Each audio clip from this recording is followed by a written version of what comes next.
Hi, so this is the second video about Gravesend. In the first one I talk about what Gravesend is, introduce the poems a little bit, talk about how we might think about whether it's poetry or not, or whether it's poetic or not, give some examples of what we might think of as traditional poetry, and then had an example about the kind of rather more porous membrane between poetry and prose than we might expect. So what I want to talk about here is, how do you read this? How do we get to grips with something that's difficult and unfamiliar? So I have a couple of suggestions.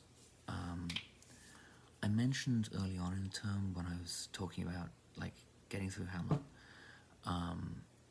just kind of charging through with a pen in hand, making notes of stuff you don't understand, and if you don't get it all, that's fine. And that's fine. What I wish I'd said was, I wish I'd told you about this idea that has really helped me understand a lot of difficult poetry, which is it's called negative capability, and the poet John Keats came up with it or kind of articulated it in a letter to his brothers. He writes,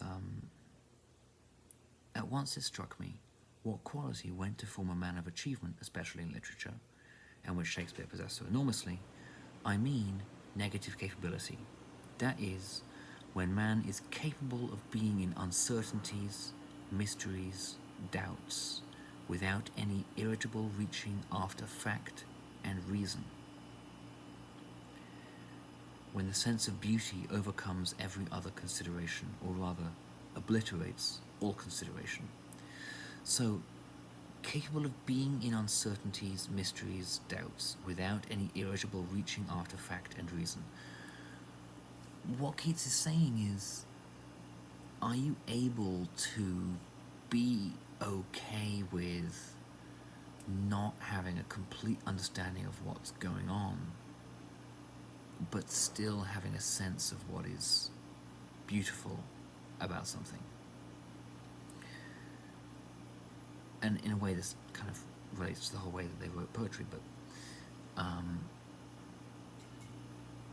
if you can try and do that when you read this, instead of thinking, oh, hang on, I don't understand this sentence, think, okay, I don't understand it, but what seems beautiful about it to me? What is there in this that kind of catches at me?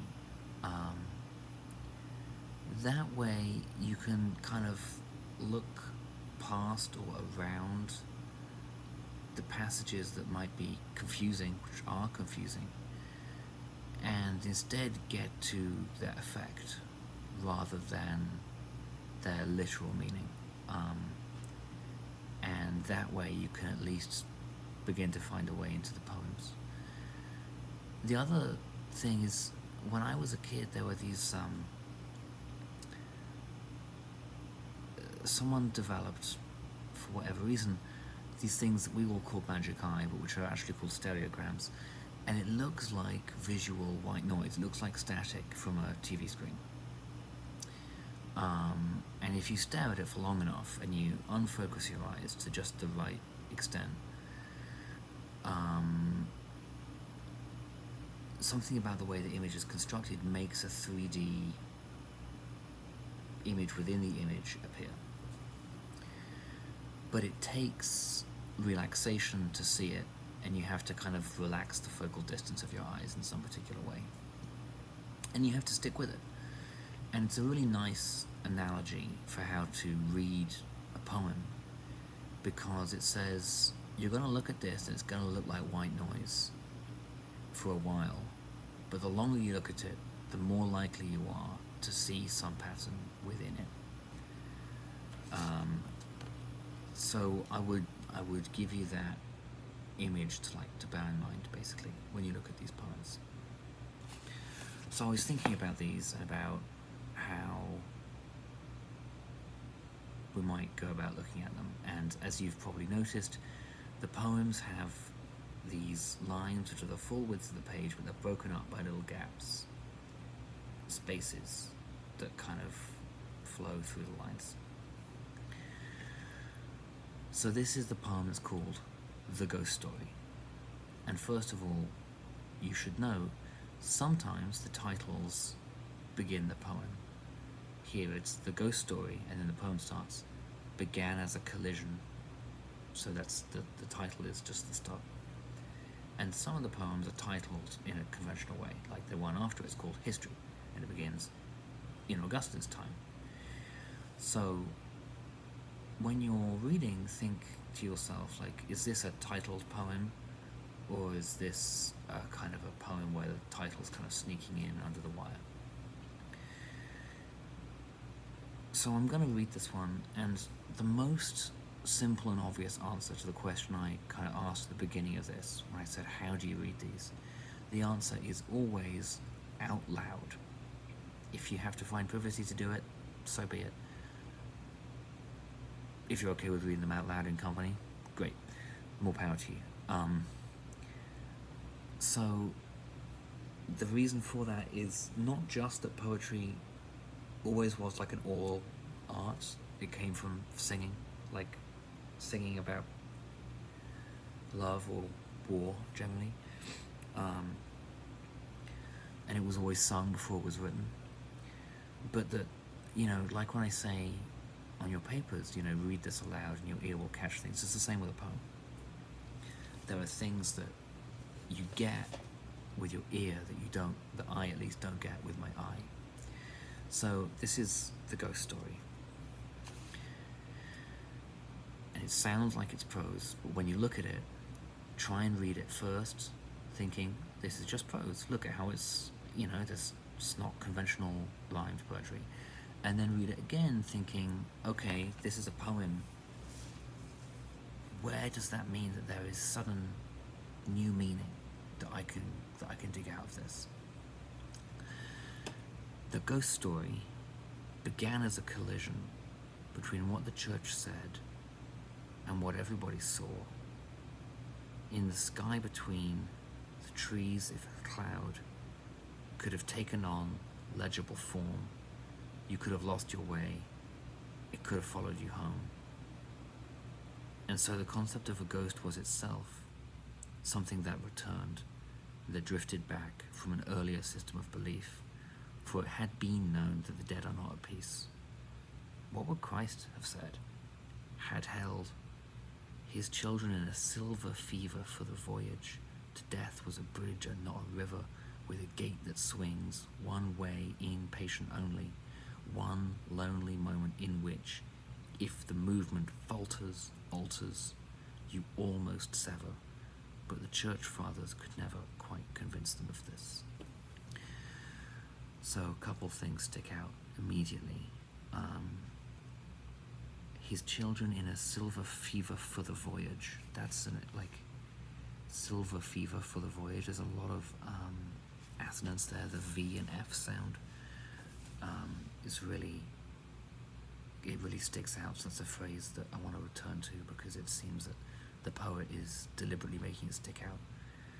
And then there's that, in the penultimate line, if the moment falters, comma, alters, you almost sever. If the moment falters, alters. So, first of all, alter means change, but it's also, in the context of the church, it means where worship happens. So the poem seems to be saying, like, if when you die something goes wrong, then a change happens. So if the moment falters, comma, alters. The word altar both reminds you of the church altar, but it's also an alteration of the word falter. Falter meaning to hesitate, to lose confidence, to maybe go wrong. So this tiny fragment, if the moment falters, comma, alters. Because the word alter is contained in falter, it implies that the alteration of spirit into ghost is in some way that faltering of spirit that should be going to heaven into a ghost, that alteration into a ghost, is in some way also holy. Like, the thing that's being alluded to here is the Holy Ghost, I think, just occurred to me. So if the moment falters, alters, what's kind of contradictory, which I'd need to figure out, is that the way that alters, as in from your spirit going up to heaven, it falters and then it alters into a ghost from just your spirit or your soul, to imply that there's something holy about the ghost when it's actually like a residuum of an older system of belief that the church has to try and deal with, means that there's something seems a little bit paradoxical about the holiness of ghosts, like the folk tradition of ghosts, that's being implied. And truthfully, I need to think about that more, to figure out where I think that's going. When you start off the poem, the ghost story began as a collision between what the church said and what everybody saw in the sky between the trees of a cloud. Could have taken on legible form. You could have lost your way. It could have followed you home. The gap in between each cluster of words is this space, just like the sky between the trees if a cloud takes legible form. It's this shapeless gap that goes between what you can see, the words that you can see, where the meaning doesn't quite connect up between the words, so in that gap something is moving, but you can't quite see what it is. So these gaps are kind of performing in the poem what it's talking about. You know, that when you see sky between trees as though clouds become legible, readable. You could have lost your way. It could have followed you home. You remember when we were talking about Lady Macbeth, where she's talking about murder and then she goes, hell is murky. I say, think about how perform it. Where does the character go in that moment? Where does the line go? Could have taken on legible form. You could have lost your way. It could have followed you home. You see, it seems like a sentence, but it's not a sentence there, because like those are two main clauses, one after the other. We've left like sentence land, and then we go back into sentence land to see the line break and capital A. That means a new sentence is starting. It's one of the few clues you get in Gravesend. So we kind of drift from the beginning of the poem. The ghost story began as a collision between very kind of intellectual distinctions being made, and then you, just a few lines later, you're meandering your way into non-sentence language, where there's clumps of words that are these little islands of meaning that you skip between. Somewhere in those first few lines, you break out of like the physical, material, semantic sentence world and into what's poetic and what's ghostly. And this book does that all the time. You start off in what seems to be rational, comprehensible, everyday prose, and then somewhere it breaks and goes a different direction. And part of the trick as a reader is to see where that happens and where it goes and why it happens. In this poem it happens a couple of times. The ghost story, it now occurs to me, she's kind of saying that the story of Christ, it seems like she might be kind of cheekily saying that the story of Christ itself is a ghost story.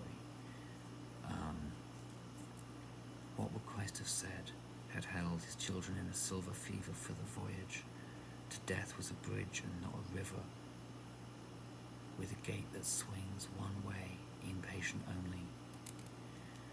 So, what would Christ have said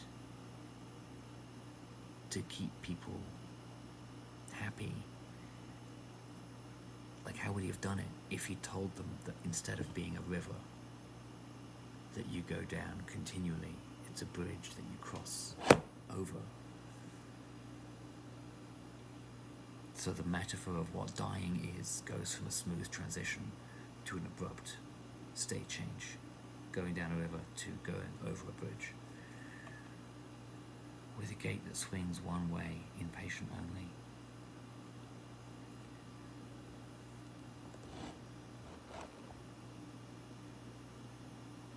So it's as though she's asking, what would Christ have said if he had had to be real and say, like, this is what death is it's a transformation. And sometimes if that moment alters, and you almost sever. So she's suggesting that something about religion is like